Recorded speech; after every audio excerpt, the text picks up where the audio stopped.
This is a question that I believe we all have to think about when we are younger. We probably didn't sit down one day and say, "How do I learn?" I'm sure most of us it came natural in the way that we learn. We may not realize it, but we all had to find the right technique to know how we learn best. I decided to pick this question because it made me think a lot of how I learn best. That is something that is important for everyone to know.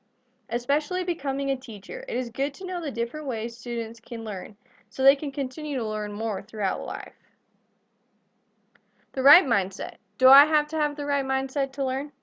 I know a lot of people who have to listen to music while studying or doing homework to have the right mindset, while others may need it dead quiet. I like to have some noise, but too much, it's hard to concentrate. I know if you don't feel like going to school or doing homework, it's hard to learn.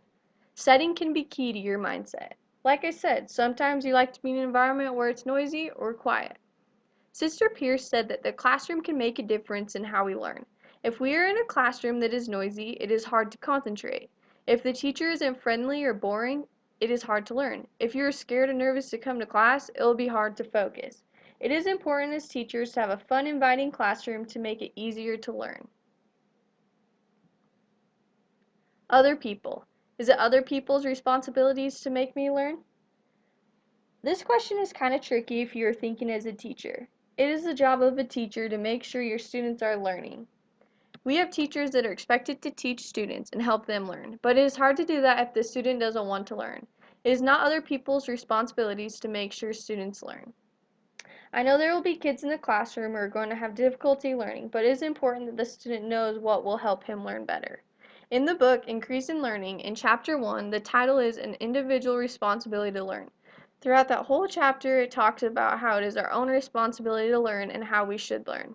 After we figure out that, we will be blessed. We will then be able to learn from others, but it is our responsibility to take in that knowledge. Listening and watching. Do I just learn from listening and watching others? I know when we have to do projects in school or something that we have to experience on our own, it will be easier to remember it. We can learn from listening and watching others, but that is not always the most beneficial way to learn. Learning from our own experience is when we will gain the most knowledge. If we watch our parents ride a bike and never ride a bike, then we won't know how to ride a bike without experiencing it ourselves. In the book, Increase in Learning, it says, spiritual knowledge cannot be given by or borrowed from another person. That is the same with any knowledge. We all have to learn on our own, but we can learn from the help of others. Learning. It is our own responsibility to figure out how we learn, the best that we can. The right setting and mindset, such as outside, in your room, or even in the library. Taking notes, studying, and doing homework, maybe making projects or highlighting, it's your own way of learning. Experiences help us gain knowledge as well.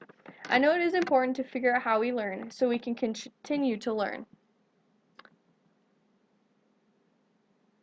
How do you learn?